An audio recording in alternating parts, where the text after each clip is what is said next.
He was, lying there half-naked on my bed, his eyes wide open, mouth slightly parted. Cold. Lifeless. My wife, Claire, stood beside him in nothing but a silk robe, clutching a wine glass like she was hosting a damn dinner party.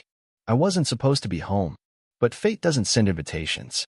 Darling, it's not what it looks like, she said, her voice calm, casual, like she was brushing off a spilled drink and not a corpse on our sheets. I stared at her. Not him I didn't know. But her? That face? I knew every contour, every freckle. I just didn't recognize the woman wearing it. Let's rewind. 2 hours earlier, I was in a meeting when my neighbor, Steve, called me. There's an ambulance at your place, Ethan. Something serious. No more questions. I jumped in my car and raced home. Now, here I stood, surrounded by the flashing red and blue of first responders, in the suffocating sin of sweat, perfume, and betrayal. You came home early, Claire added, almost annoyed. I didn't expect you till 5. I didn't respond. My mind was burning with 1,000 questions, none of which I wanted answers to. What was his name? How long had this been going on? Did she bring him into our bed often? Did she even wash the sheets? But the real question wasn't for her. It was for me. How the hell did I not see this coming? Claire wasn't always like this.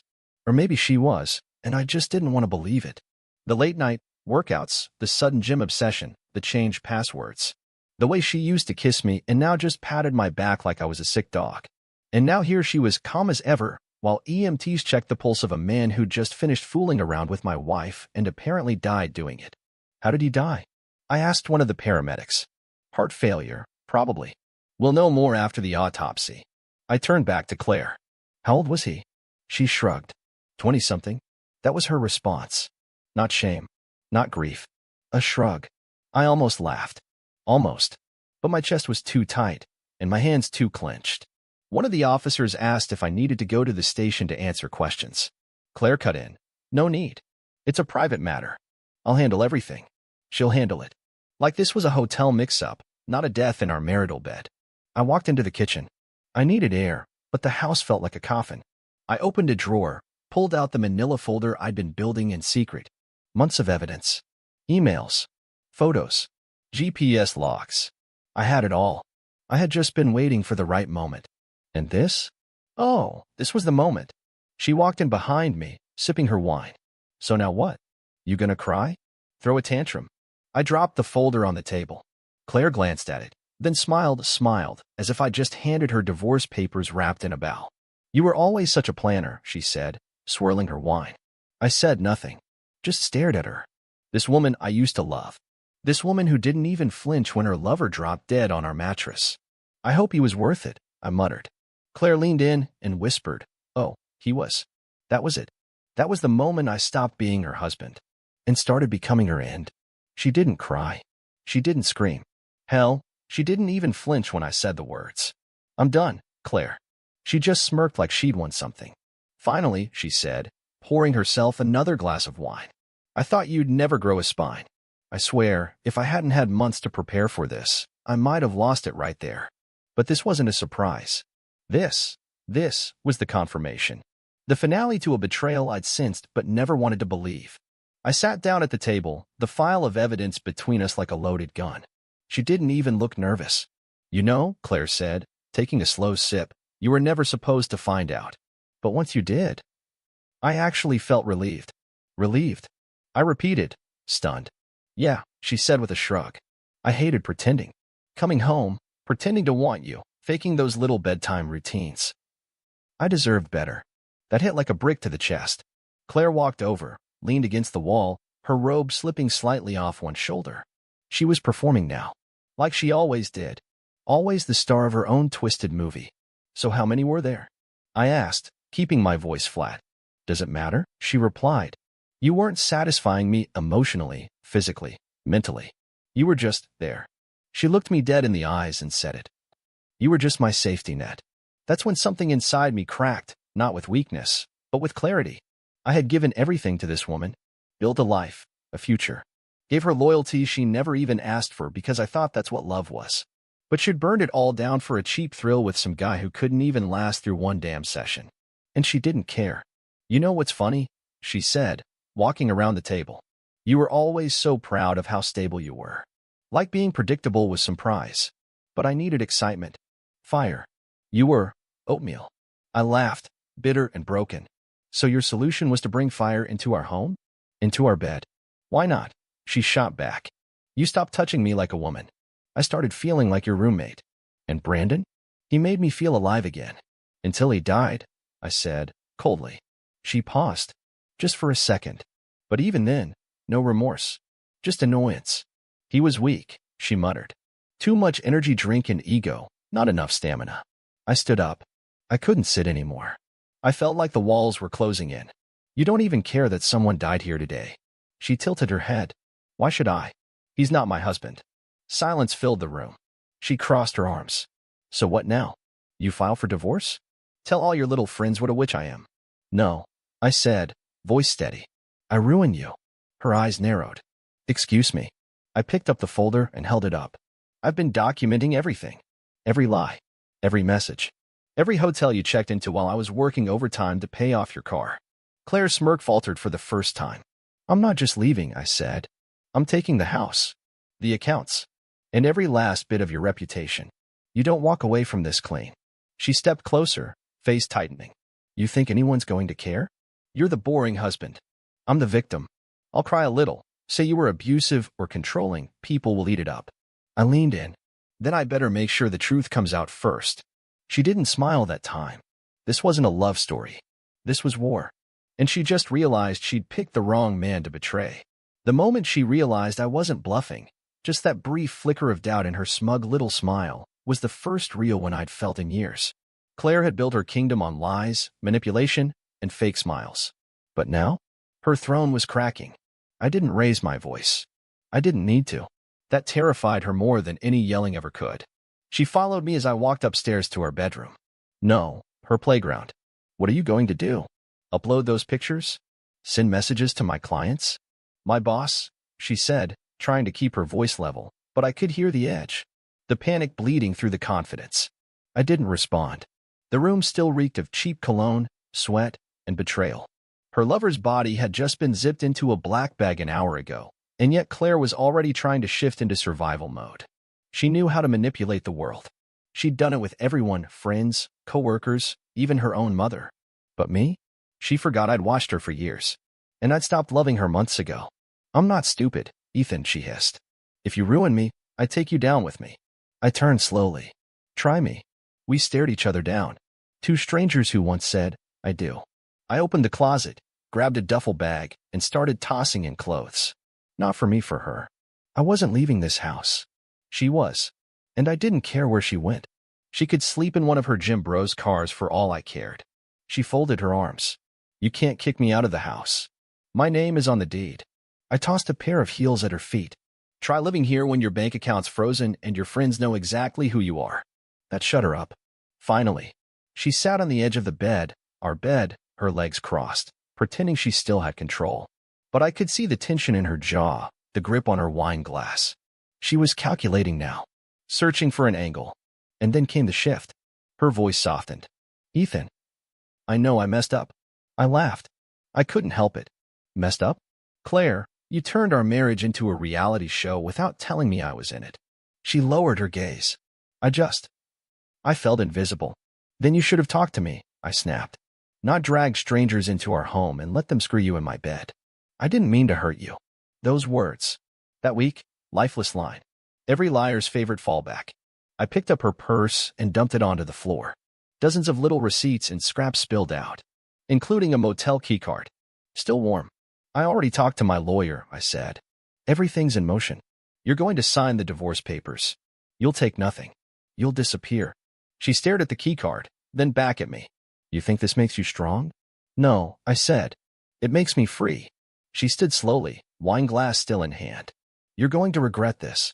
That's when I stepped in close. Real close. So she couldn't look away. No. You're going to regret ever thinking I was too weak to fight back. She blinked. Once. Twice. Then she threw the wine in my face.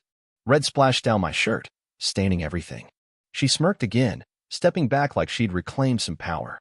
But what she didn't realize, that was the last move she'd ever get to make. I wiped my face and smiled. Because I'd already made mine. And the fallout was coming fast. The wine dripped down my face, warm and sticky, but I didn't flinch. Claire expected me to lose it, scream, maybe throw something. But I gave her nothing. That scared her more than any explosion ever could. She stood there frozen, the glass still in her hand, waiting for my reaction. But the silence hit harder than any threat. "You're not going to say anything?" she finally asked. "No," I said calmly, because I already said everything that mattered. "Now, I act." Her jaw tightened. "You're trying to scare me. But you can't. You won't do anything." I stepped aside and pointed at the open suitcase on the bed. "Pack." She laughed. That cruel, arrogant laugh I used to mistake for confidence. "You think I'm leaving? This is my house too." I wiped the wine from my face, tossed the towel onto the floor, and turned to her one last time. "Not after tomorrow. The moment the court order hits, you're gone. And if you resist, I make every disgusting secret of yours public. Starting with Brandon. Then Michael. Then your boss." She stiffened. Yes, I knew about Michael, the guy she met on her so-called yoga retreats. And her boss? Let's just say she'd gotten more than a promotion during that conference in Chicago last year. Claire bit her lip. For the first time, I saw it, real fear. Not because she cared about what she'd done, but because someone finally had enough power to turn her games against her. "Who's going to believe you?" she whispered. "You think people will listen to the guy whose wife cheated?" "No," I said. "They'll believe the screenshots, the videos, the bank statements, the receipts, the call logs." Her face went pale. That's when I pulled out my phone and hit play. Her voice filled the room. Loud, clear, moaning a name that definitely wasn't mine. Then laughing, breathless, "Ethan thinks I'm out with the girls. What a loser." Claire lunged forward to grab the phone, but I stepped back. "Don't," I warned, my voice low and firm. "You can't claw your way out of this one. You're finished." She stood there breathing heavy, shaking with rage. "You're going to ruin everything I built." "No, Claire. You did that yourself. I'm just turning on the lights." She stood silent for a long moment. Then, like flipping a switch, she changed tones again. Voice soft. Eyes wide. The helpless little girl act. "Ethan, we used to love each other. We can fix this." I raised an eyebrow. "You mean I can forgive you while you keep lying and sneaking around?" She stepped closer. Touched my chest. "We can start over." I gently took her hand off me. "You buried us the day you let another man die in our bed." Tears welled up in her eyes. But I didn't buy it. Not for a second. Claire only cried when it benefited her. "I'll tell them it was all a misunderstanding," she tried. "That he was just a friend." "Save it." I cut her off. "The police already have the report. The coroner knows it wasn't natural. The guy had *enough stimulants in his system to kill a horse. He didn't come here to talk about the weather." She turned and threw the wine glass at the wall. It shattered into 100 pieces.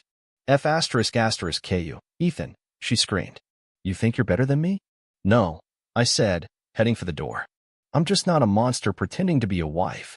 As I walked out, I heard her scream behind me, something incoherent, maybe threats, maybe curses. I didn't care.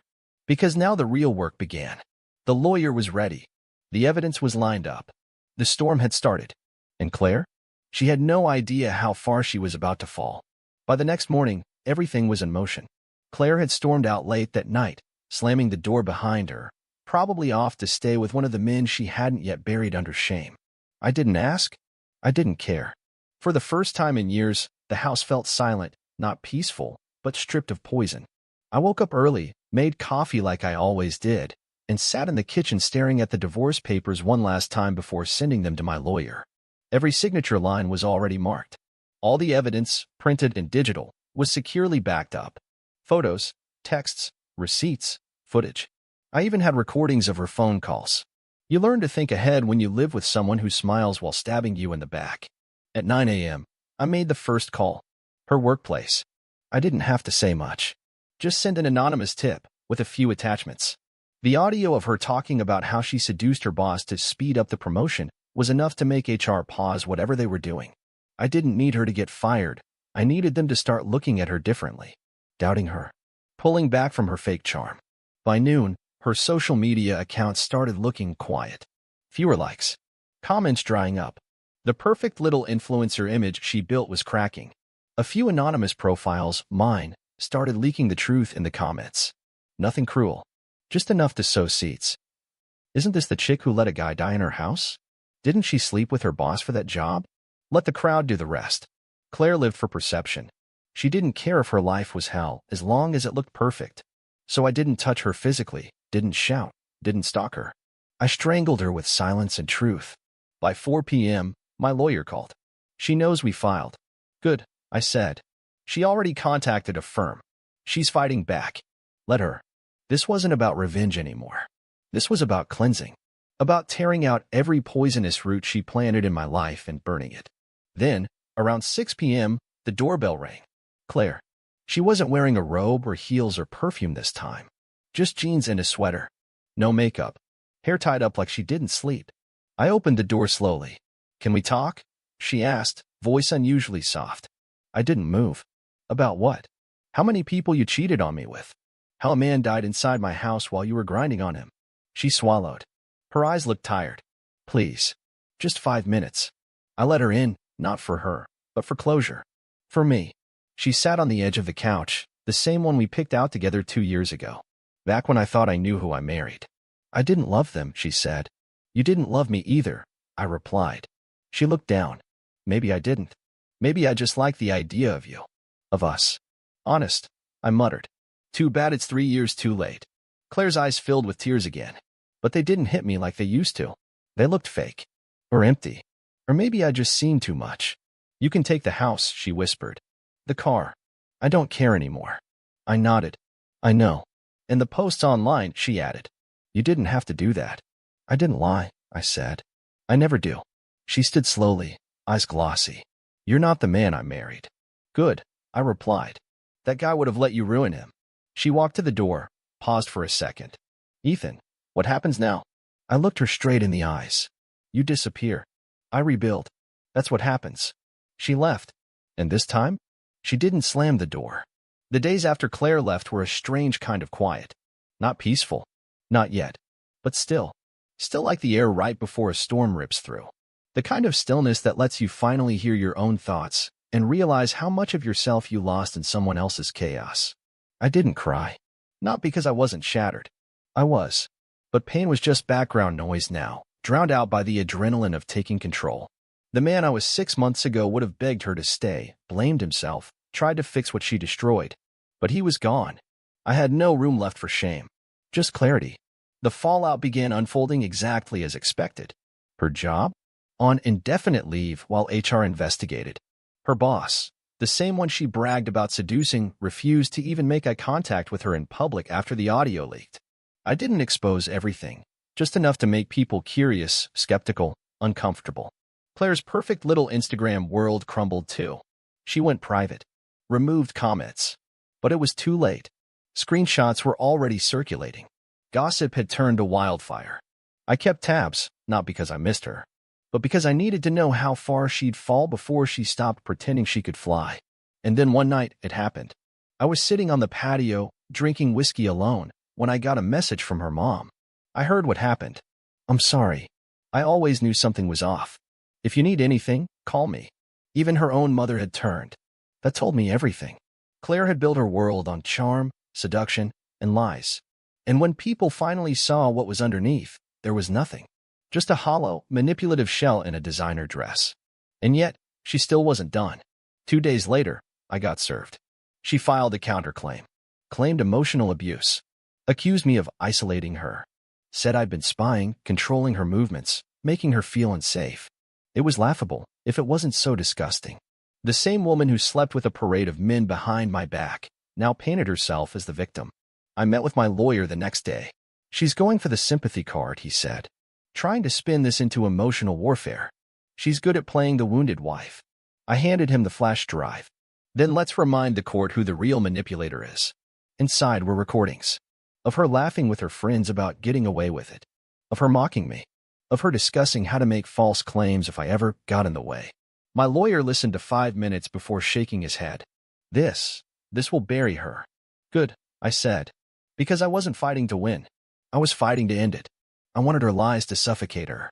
I wanted the world to see the truth without me ever having to raise my voice. No drama. No theatrics. Just evidence. Reality. Cold. Sharp. Unforgiving. That weekend, I got another message. This time from Brandon's sister. The dead guy. I know we don't know each other, but I want you to know what she did ruined our family. Brandon wasn't perfect, but he didn't deserve to die like that. I'm so sorry. I stared at the message for a long time. Claire's poison didn't just stain my life. It left bodies behind. I typed back, slowly. You have nothing to apologize for. He's not the only one who was fooled. I pressed send. Then I closed the chat. And for the first time in weeks, I realized this story wasn't about her anymore. It was about what I would become after her. I sat in that courtroom and watched her walk in like she hadn't destroyed everything. Like the woman who let a man die in our bed wasn't the same one standing there in her polished beige blazer and crocodile tears. Claire played it well, she always did. A professional victim. All soft voice, stolen glances, and forced trembles. If I didn't know her, I might have believed her. But I did know her. I knew the tone she used when she lied. The way she bit her lip just before twisting a knife. The way she'd say, I never meant to hurt you, as if intent mattered when the blade was already buried. She painted a picture of herself as the neglected wife. Claimed I was cold. That I worked too much. That I stopped caring. That I made her feel invisible. Said she only looked elsewhere because I shut her out. No mention of the 6 men. No mention of Brandon's heart stopping mid-act in our bedroom. No mention of the motel receipts, the hotel charges, the voice messages where she laughed about how easy it was to play him. She called it an emotional prison. I called it gasoline, and I had a match. When it was my turn, I didn't shake. I didn't yell. I just handed over the drive. The judge plugged it in. Sat back. Pressed play. 5 minutes of audio. Claire's voice, raw, unfiltered, venomous. He's so boring. I could cheat on him right in front of his face, and he'd apologize for not being enough. Brandon passed out on top of me, total mood kill. I swear, if Ethan ever finds out, I'll just cry and say he was abusive. Men always fall for tears. The courtroom was silent. You could hear Claire's breathing hitch. Her lawyer leaned in and whispered something. Probably, what the hell did you do? I didn't look at her. Not once. Because she didn't deserve eye contact. She deserved indifference. Cold. Sharp. Precise. After the hearing, my lawyer patted my shoulder.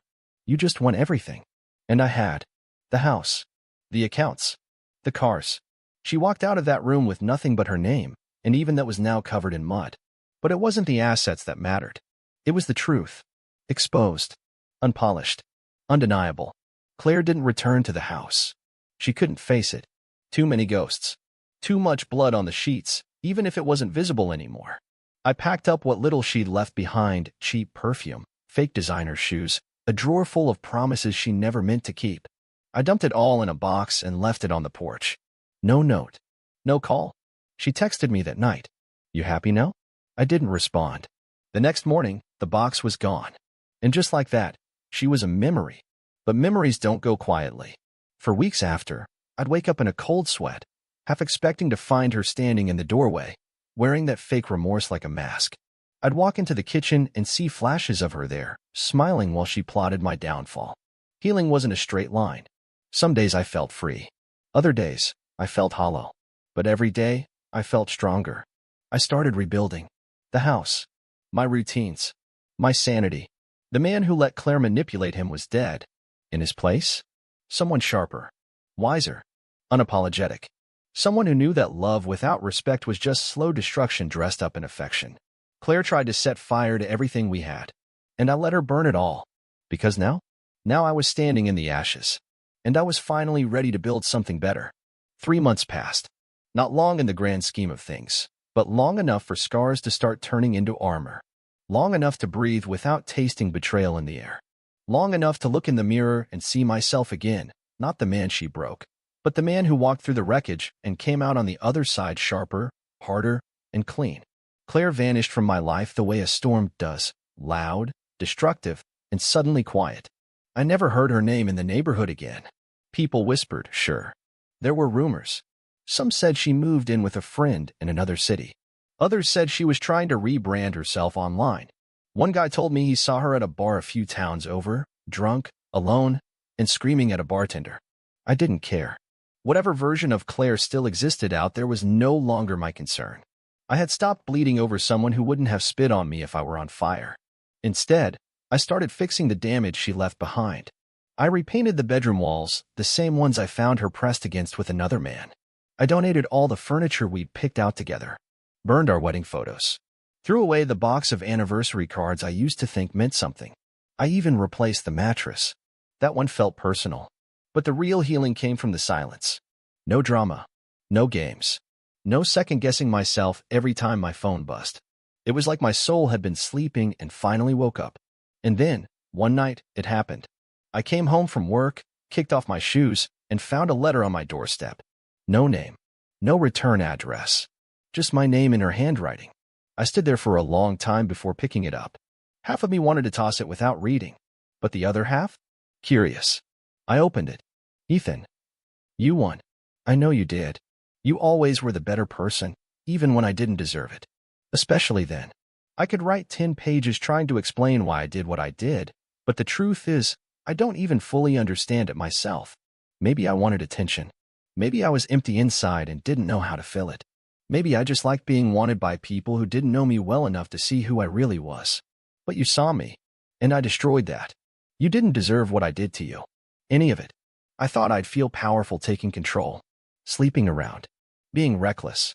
I thought I was teaching you a lesson, but all I did was burn down my own future. I hope you find someone who sees what I never appreciated. Someone who looks at you and knows they're lucky to have a man like that. I lost the only person who ever really loved me.